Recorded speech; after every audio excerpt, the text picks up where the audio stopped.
د ټول مخکې خو زه د دې د خلکو د دې پښتنو زه ستاسو ډېره زیاته شکریه ادا کوم چې په دې دومره شارټ نوټس باندې او د دومره تعداد کې تاسو دلته راغونډ شوي یې نو د دې نه دا پته لګي چې تاسو د عمران خان سره مینه ډېره زیاته سیوا ده. زه د MNA صاحب د صدر صاحب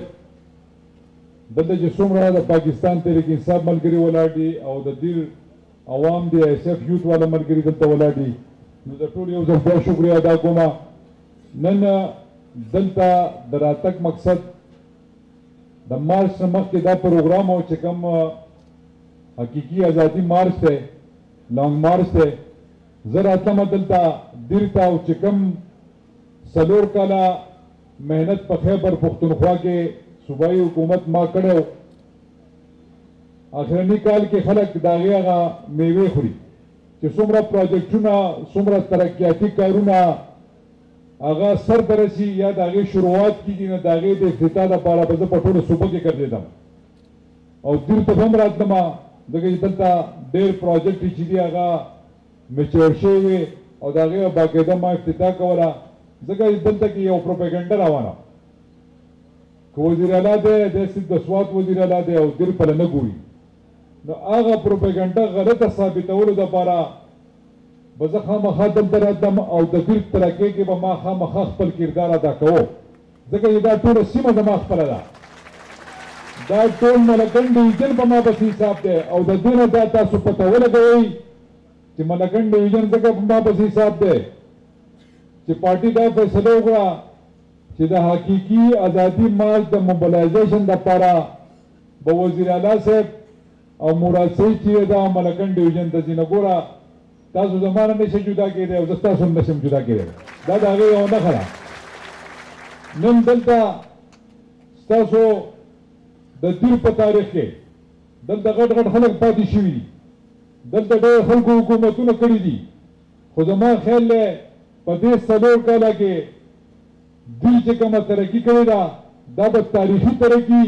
او د دې نه بعد یقین مې نه راځي که دا یې څوک راشي او تیر له داسې ترقي ورکړي. زما خو ستاسو سره ژوند هم مرګ شریک دی د دې پولې نه اخوا چې دی زه اوسېږم او دې خوا تاسو اوسېږئ په ګاونډ کې موږ یو بل ته پراته یو زموږ د یو بل نه رغېدل نه کېږي زموږ هم خادي شریکه ده زموږ هر څه شریک دي نو دا تاسو یقین ساتئ چې کم کار سوات کې کېږي هغه په دیر کې هم کېږي چې کم کار په دیر کېږي هغه پوره په خیبر پښتونخوا کېږي ځکه چې عمران خان دا ویژن دی چې ټولو علاقو ته د یو شان ترقي ورکړی شي او الحمدلله دا چې کله حکومت ټایم پوره شي نو تاسو ته به احساس کېږي اوس خو لا موږ ناست یو نو دومره پته تاسو ته نه لګي خو چې کله د حکومت ټایم پوره شي او موږ په حیا په عزت باندې لاړ شو انشاءالله بل الیکشن کې بیا راځو هم ستاسو په وساطت به راځو نو تاسو ته بیا د هغې ښه اندازه ولګي. نن په دیر کې د کیډټ کالج باقاعده ما افتتاح وکړه دا کیډټ کالج لوور دیر اپر دیر باجوړ چترال دا علاقې به دې نه کور کېږي او دا د دیر په تاریخ کې اولنی غټ میګا پروجیکټ دی چې دومره غټه تعلیمي درسته اداره چې دا هغه دلته جوړېږي. سیکشن 4 لګېدلی دی PCN به اوس اپروډ شي باقاعده چې په ګراونډ کار شروع کېږي میاشت نیمه پکې لګي خو افتتاح وله ما مخکې ځکه وکړه چې داسې نه چې دا خلک وایي بیا دعوې کوي اکثر دا خلک دعوې ماوې ډېرې کوي که نه موږ له دعوو چل نه راځي سادهګان خلک یو په دعوو نه پوهېږو او الله تعالی هم مرسته هم کوي الله تعالی مخ هم را کوي هغه شان دی چې کله ستا نیت پاک وي او ته کوشش کوې نو منزل اسان وي او الله تعالی تا ته لارې کولاوي تا ته تیارې په رڼاګانو کې بدلوي الله تعالی لوی ذات دی هم مدد کوي د انسان په خپل هېڅ هم نشي کولی. نو یو د کیډټ کالج او د هغې نه بعد دویمه غټه مطالبه چې وه هغه د کومراټ د روډ وه او نن الحمدلله هغې ما افتتاح وکړه د هغې سره علاوه 3-4 کالجونه دي د هغې هم افتتاح وشوه د هغې نه علاوه نور روډونه دي د هغې هم وشوه بیا راځه دلته انور خان وایي او دغه راته هم وایي زموږ عمران هغه راته وایي چې دلته موږ خاص کار تاسو ونه کړو په دې تیر کې نو ما تاسو کارونه وایي زه به دله کارونه کوم ما خو انکار نه دی کړی زه خو انکار نه کوم دا صاحبزاده صاحب چې راشي یا د دې نور ملګري راشي اوس ناظمان پکې هم راغلي دا چې راشي دته خو ما هر وخت ویلي دي چې دا خزانه چې ده دا تاسو دا په تاسو لګي د دې نه مخکې دا خزانه په دې غلو لګېده دا به دې غلو په دې جیبونو کې وراچوله ګنې هم دغه خزانه وه هم دغه پیسې وې خو ترقي نه وه یو ایم پی به راغی هغه په خپل 15 کاله کې هم منسټر به راغی په خپل حلقه کې به یو 2 یا 3 کیلومتر روډ جوړ کړی او چې ډېره غټه توره به یې وکړه نو چې یو سکول به یې دله جوړ کړی داسې وکړه نن الحمدلله دلته ترقي دور دی نور به هم کېږي زما صرف یو دوره بله پاتې ده هغه به زه راځم بروال ته به راځم او بله بروال ته به راځم بله ستاسو د تیر موټر وی چې ده هغه په فایننس سټیجز کې ده هغه په فایننس سټیجز کې ده د ځمکې لپاره سیکشن 4 لګېدلی دی په بجټ کې مو د ځمکې پیسې ښودې دي د ټیکهداران پکې یو 2-3 فارمز پکې راغلي دي د هغو سره خبرې اترې کېږي ریټ میټ باندې خبره روانه ده بدقسمتۍ نه چې دا امپورټډ حکومت کله نه راغلی دی نو ګراني دومره سیوا شوې ده چې ریټ روزانه خېږي تاسو هم دلته مشران همزولي کسران ولاړ دي دلته به خپل څوک کورونه جوړوي کله د سیمنټ یو ریټ وي د سیخ سبا له بل ریټ وي هر یو شی داسې پورته روان دی قیمتونه داسې روان دي چې تاسو ته ښکاري د هغې د وجه لږ غونډه کې په دې پروجیکټو کې لږ غونډه کې سلووالی راغلی دی لږ سستوي راغلی ده خو انشاءالله زموږ کوشش دی چې دا موږ زر تر زر وکړو او زه په دې خپل دور کې دې موټر وی افتتاح وکړم زه د دې ترقۍ د کارونو نه بعد نن چې بل کوم مین مقصد دی هغه حقیقي ازادي مارچ دی مراد خبرې وکړې هغه هر څه تاسو ته وویل ما ته سپرې نه ښودل چې زه خبرې وکړم خو زه یو خبره کوم زه ستاسو نه سوال کوم چې آیا دا انصاف دی چې یو الیکټډ وزیر اعظم یو الیکټډ حکومت چې د هغې د هم نماینده دلته ولاړ دی او دا مراد هم د هغې نماینده او فیډرل منسټر آیا تاسو ما ورله ووټ ورکړی دی او هغه منتخب شوی وزیر اعظم دی یو ټیک ټاک حکومت روان دی ملک په صحیح سمت باندې وراچولی شوی دی د ترقۍ وخت دی پاکستان ازادي طرف ته روان دی او ناڅاپي اچانک څه چل وشي چې ته یو الیکټډ وزیر اعظم اوچت کې حکومت پې والې او غله ډاکوان راولي چې ته غله او ډاکوان راولي دا اختیار تا له چا درکړی دی دا خو عوامي منډیټ و چې دا عمران خان دې خلکو وزیر اعظم کړی دی او ته راپاس یې هغه حکومت ته لرکې او سایډ ته کېنې چې نه ته نه او دا غله به راځي هغه غله چې رالل دا امپورټډ حکومت زه ته یم په موږ چې نن کومه سخته ده په دې صوبایي حکومت هغه دې امپورټډ حکومت پوجي ده فنډز نه راکوي پیسې نه راکوي قصدن را سره کوي کوم چې زما حق دی کوم چې زما د NFC شیر دي کوم چې په دې پښتنو به زه لګوم هغه ماته نه میلاوي کوم چې زما د بجلۍ رایلټي ده 62 ارب روپۍ هغه دي هغه ماته نه میلاوي قسطونه د پیسو لږ لږ راکوي او کم کم راکوي د فاټا کوم چې نوي اجزا ما سره مرج شوي دي د هغې پیسې نه راکوي د هغې د هیلث کارډ پیسې نه راکوي هېڅ هم نه راکوي کوشش یې دا دی چې دا حکومت خراب شي او دا فیل شي او دلته ګورنر راج راځي خو زه ورته دا وایم دا پښتانه لاجوندي دي دا څه مو چې وکړو دا برداشت شو خو د دې نه خو ګوره برداشت نشته موږ تاسو ته کرښه راښکولې ده د دې کرښې نه چې دې خوا څوک راوغوښتو قسم په خدای خپې او لاس پوره په سړی په لاسونو به وکړو دا کومه ډرامه ده دا کومه ډرامه ده چې ته به راځې او په ما به مسلط کېږې دا کومه ډرامه ده چې الیکټډ حکومت به راځي الیکټډ وزیر اعظم به راځي او خلک په الیکټ کوي او د قوم او د ملک سوچ به کوي او ملک به په ترقۍ طرف ته بوځي د IMF کشکول به ماتوي او ته لګیایي د رشیا او د چین نه به په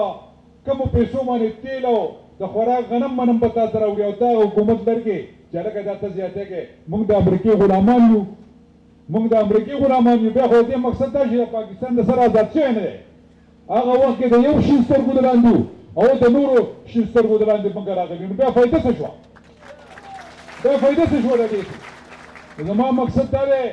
دا کم مارچ دی د عمران خان په سربراهۍ کې هغه لیډر چې ستاسو دپاره یې ګولۍ خوړلې ده د دې قوم دپاره یې ګولۍ خوړلې دي هغې خو دا خو بدلو پلان دی چې دی به د لارې نه لر کړو خو ګوره د انسان او د الله تعالی په ارادو کې د ځمکې اسمان فرق بېشکه نو د الله تعالی ارادې چې دي هغه یو شانتې دي او د دې منحوسانو ارادې چې دي هغه بل شانتې دي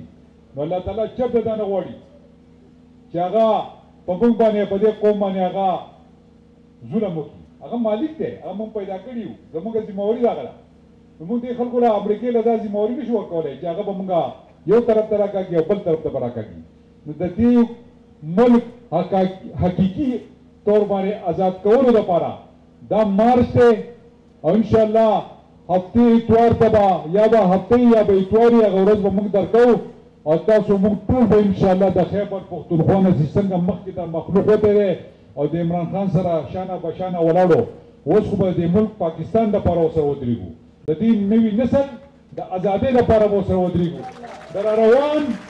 د دې بچو د مستقبل لپاره به ورسره ودرېږو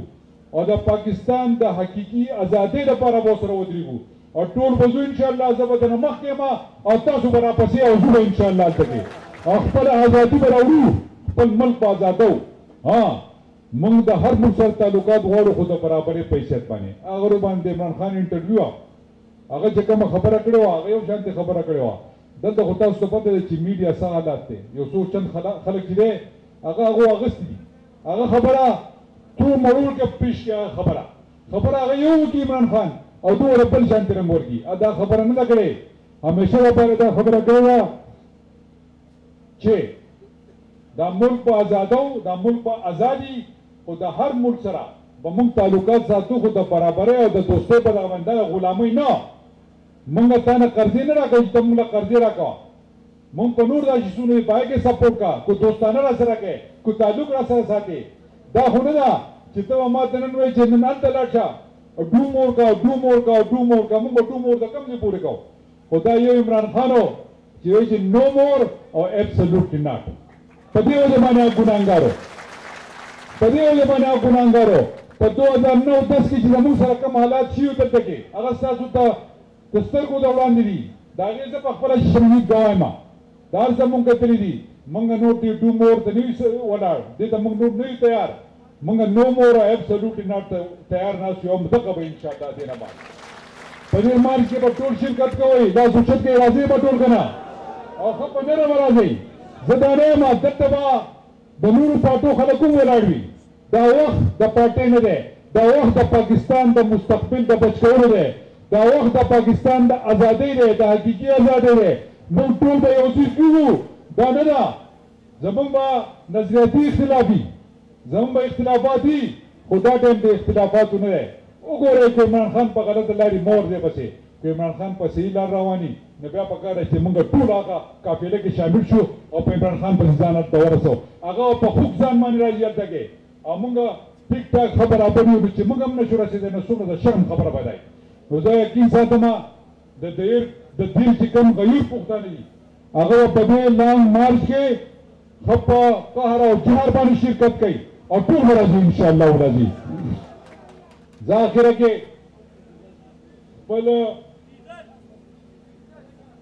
اخره کې خپل خبره په دې دغه ما وانډون بیا به راځم انشاءالله بیا به نور وروڼه کوو انشاءالله راځو به انشاءالله خامخا به راځم دله یو بله یو هغې ته راځم کومه زنده چې ما اناونس کړې وه په هغې باندې کار روان دی انشاءالله میاشت نیمه کې به د هغې هم نوټیفیکیشن وشي انشاءالله وراځي د هغې سره یو تحصیل موږ اعلان کړی و کارو ته هغې باندې هم ما ډایرکټیو جاري کړي دي انشاءالله هغه به وشي خو یو خبره د کومه دا څومره محنت او مینه محبت چې ما درکړی دی عمران خان دله درکړی دی د دې مینې محبت جواب به انشاءالله په دې مارچ کې راکوئ دا به درنه غواړم او د دیر پښتانه دي د دو پښتو مشهوره ده دا د یو ژبې خلک دی او زما یقین دی چې دا به انشاءالله په دې خپله ژبه باندې ولاړي او د دې خپل خړ روډ سره به راوځي او عمران خان ته به ځان رسوي انشاءالله وراځي په آخره کې یو ځان مننه خوشحاله اوسئ آباد اوسئ پاکستان زندہ باد